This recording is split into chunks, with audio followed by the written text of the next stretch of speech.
Hello दोस्तों, आज इस लेक्चर में हम डिस्कस करेंगे पार्ट 2 पे। और आज का जो लेक्चर है सेशन कोर्ट में जो ट्रायल प्रोसीजर फॉलो होता है उससे।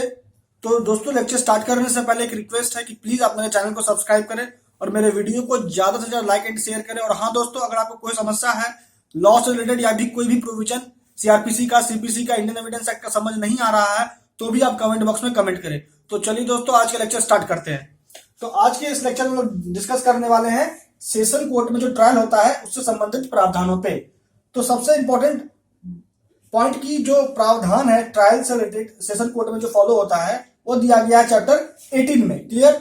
और चैप्टर 18 का संबंध है सेक्शन 225 से 237 तक। क्लियर?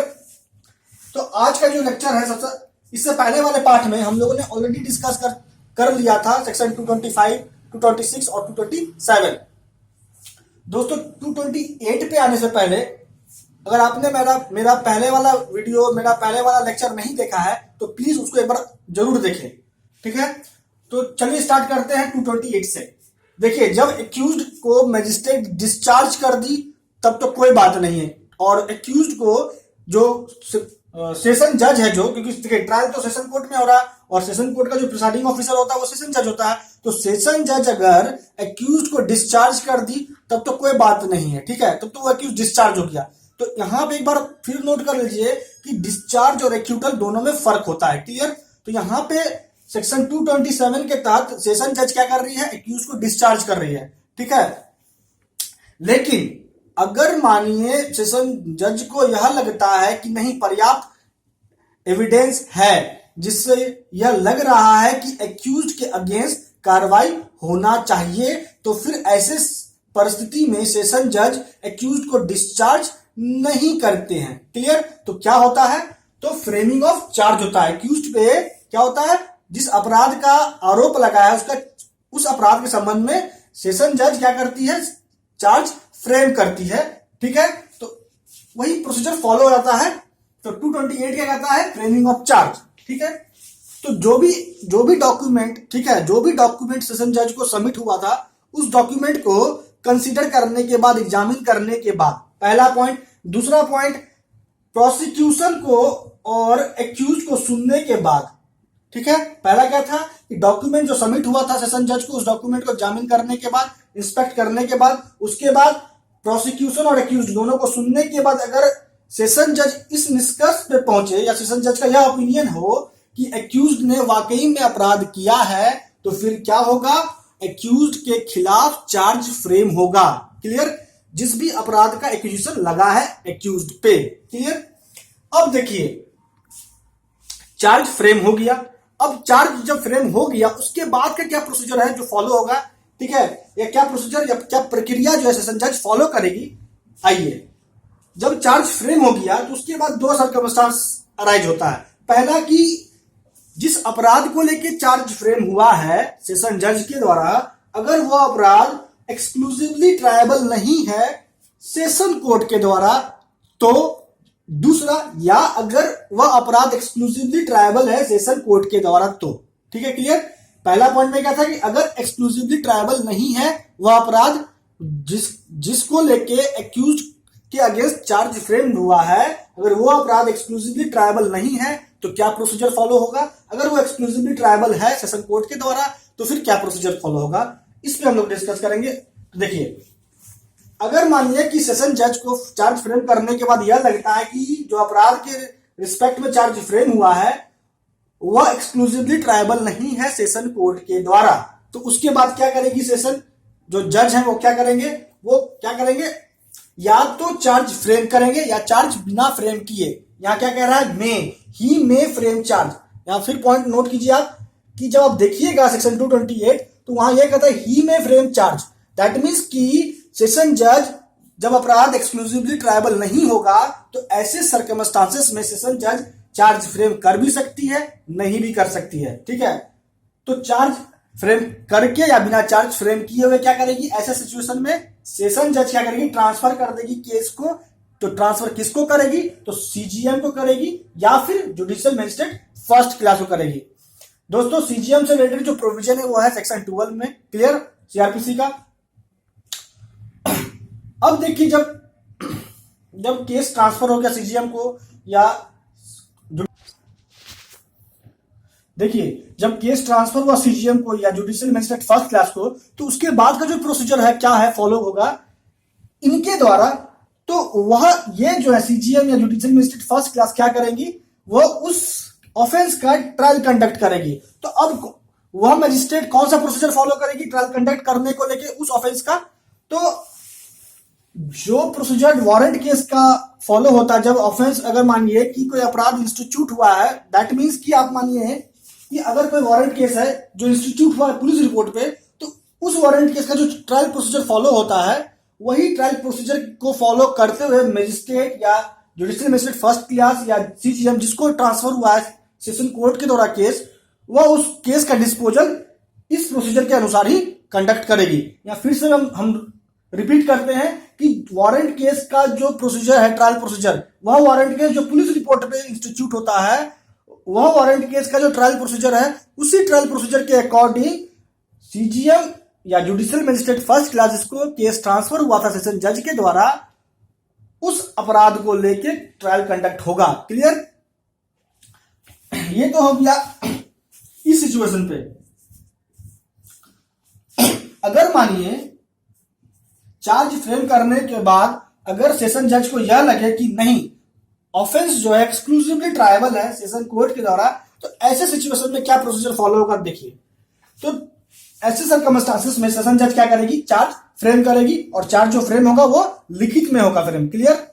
अब चार्ज फ्रेम जब हो गया तो उसके बाद क्या प्रोसीजर होगा देखिए। जब जैसा चार्ज फ्रेम होगा सेशन जज के द्वारा या यूं कह लीजिए कि सेशन कोर्ट के प्रिसाइडिंग ऑफिसर के द्वारा, तो उसके बाद का जो प्रोसीजर है वो ये है कि वह चार्ज पढ़ के एक्सप्लेन किया जाएगा एक्यूज को और उसके बाद एक्यूज से पूछा जाएगा कि आप इस अपराध के संबंध में अपना गुनाह कबूल करते हो या नहीं। ठीक है? या फिर आप मुकदमा को आगे बढ़ाना चाहते हैं या फिर अपना डिफेंस लेना चाहते हो। ठीक है? ये सवाल पूछेगी सेशन जज आफ्टर एक्सप्लेनिंग दी चार्ज। ठीक है? अब ऐसे सिचुएशन के बाद क्या प्रोसीजर होगा देखिए। इसके लिए हमको देखना होगा सेक्शन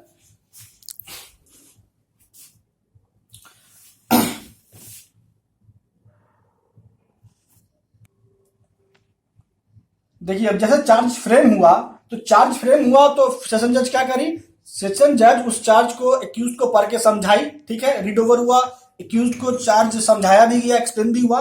उसके बाद एक्यूज से पूछी सेशन जज कि क्या अपना गुनाह कबूल करते हो या फिर आप अपना डिफेंस लेना चाहते हो। तो ऐसे सिचुएशन पे एक्यूज के पास दो ऑप्शन हो गया, या तो अपना गुनाह कबूल कर ले कि हाँ मैंने अपराध किया है। ठीक है? या फिर वह यह कहे कि नहीं मैं ट्रायल आगे बढ़ाना चाहता हूं और मैं अपना डिफेंस लेना चाहता हूं। ठीक है? तो अगर पहले सिचुएशन में हम लोग बात करते हैं कि अगर एक्यूज अपना गुनाह कबूल कर लेता है, दैट मीन्स कि वो प्लीड कर लेता है गिल्टी, तो फिर क्या होगा सेक्शन 229 के अकॉर्डिंग उसको क्या हो जाएगा, कन्विक्शन हो जाएगा। ठीक है? उसके प्ली ऑफ गिल्टी पे। क्लियर? तो यहां देखिए क्या होता है, जैसे एक्यूज अपना गुनाह कबूल किया तो जज जो है उसके प्ली ऑफ गिल्टी को रिकॉर्ड करेगी ही। ठीक है? लेकिन अब यह जज पे निर्भर करता है कि वह उसको दैट मींस एक्यूज को उसके प्ली ऑफ गिल्टी पे कन्विक्ट करे या ना करे, क्योंकि यहां पे सेशन जज का यह डिस्क्रिशनरी पावर है कि उस एक्यूज को उसके प्ली ऑफ गिल्टी पे कन्विक्ट किया जाना चाहिए या नहीं, यह तय होता है जज के द्वारा। ठीक है? कर भी सकती है। यहां दोस्तों एक पॉइंट बहुत इंटरेस्टिंग है कि अगर इन केस मानिए कि जज उस एक्यूज को उसके प्ली ऑफ गिल्टी पे अगर कन्विक्ट कर दी, तो सवाल अगर यह उठ गया कि क्या उस कॉन्विक्शन से के अगेंस्ट जो है एक्यूज अपील कर सकता है क्या, द मोस्ट इंपॉर्टेंट क्वेश्चन। ठीक है? तो देखिए एज ए जनरल रूल जब हम लोग देखेंगे सेक्शन 375 को, तो सेक्शन 375 कहता है कि ऐसे केसेस में एक्यूज को अपील करने का कोई अथॉरिटी नहीं होता है। ठीक है? अगर कन्विक्शन एक्यूज के प्ली ऑफ गिल्टी पे हुआ है तो 375 सेक्शन के अनुसार एक्यूज उस कन्विक्शन के अगेंस्ट अपील नहीं कर सकता। लेकिन सब्जेक्ट टू द कंडीशन कि अगर अपील करना है तो दो ही कंडीशन है जब वो अपील कर सकता है उस कन्विक्शन के अगेंस्ट, जब वह कन्विक्शन उसको उसके प्ली गिल्टी पे हुआ था। तो क्या है, या तो उस कन्विक्शन के लीगलिटी पे वो सवाल उठा सकता है दूसरा, या फिर उस सेंटेंस के एक्सटेंट पे सवाल उठा सकता है। ठीक है? क्लियर? अब आइए, अब मानिए कि एक्यूज यहां अपने प्ली ऑफ गिल्टी पे कॉन्विक्ट हो गया तो चलिए केस डिस्पोज ऑफ हो गया, ठीक है। लेकिन अगर एक्यूज यह कहे कि नहीं हम अपना डिफेंस लेना चाहते हैं, क्योंकि यहाँ पे तो दो ऑप्शन था एक्यूज के पास, या तो गुनाह कबूल कर ले या फिर अपना डिफेंस ले। अगर गुनाह कबूल कर लेगा तो 229 के तहत उसको कन्विक्शन हो जाएगा, ठीक है। लेकिन अगर वो कहता है कि नहीं हम अपना मुकदमा आगे बढ़ाना चाहते हैं और अपना डिफेंस लेना चाहते हैं, तो फिर क्या करेगी जज, जो प्रिसाइडिंग ऑफिसर होंगे सेशन कोर्ट के, वो डेट फिक्स कर देंगे प्रोसिक्यूशन के एविडेंस का। और जो भी डेट फिक्स होगा उस डेट में, ठीक है, प्रोसिक्यूशन को एविडेंस प्रोड्यूस करना है एक्यूज के अगेंस्ट जो चार्ज लगा है उसको प्रूव करने को लेके, ठीक है। और इस स्टेज में प्रोसिक्यूशन जज के पास अप्लाई कर सकता है प्रोसेस को इशू करने के लिए। दैट मीन्स कि प्रोसिक्यूशन जो है अपने विटनेस के अटेंडेंस को कंपेल करने को लेके, चाहे एविडेंस देने के संबंध में हो या डॉक्यूमेंट प्रोड्यूस करने के संबंध में हो, वो जज से प्रोसेस को इशू करने का मांग कर सकता है। दैट मीन्स प्रोसिक्यूशन कर सकता है issue process. That means magistrate prosecution जो है वो समन का भी मांग कर सकता है और वारंट का भी मांग कर सकता है, सब्जेक्ट टू दी कंडीशन, ठीक है, कि विटनेस को समन या वारंट हो। क्लियर? क्यों? क्योंकि वो चाहता है एविडेंस देना, जो एविडेंस से यह साबित हो सके कि एक्यूज ने अपराध किया है। तो दोस्तों आज इस लेक्चर में 230 तक ही, और इससे जो नेक्स्ट पार्ट में हम लोग जो है दैट मींस की पार्ट 3 में हम लोग आगे के प्रावधान को देखेंगे कि इसके बाद क्या प्रोसीजर फॉलो होता है सेशन कोर्ट में जब ट्रायल कंडक्ट होता है। तो दोस्तों हम लोग इस लेक्चर को कंक्लूड करते हैं। तो आज इस लेक्चर में हम लोगों ने क्या देखा? सबसे पहले हम लोगों ने देखा सेक्शन 228 को, 228 क्या कहता है। तो 228 का संबंध है फ्रेमिंग ऑफ चार्ज से, ठीक है। उसके बाद हम लोगों ने देखा सेक्शन 299, ठीक है। हम लोगों ने देखा सेक्शन 229 को, क्लियर।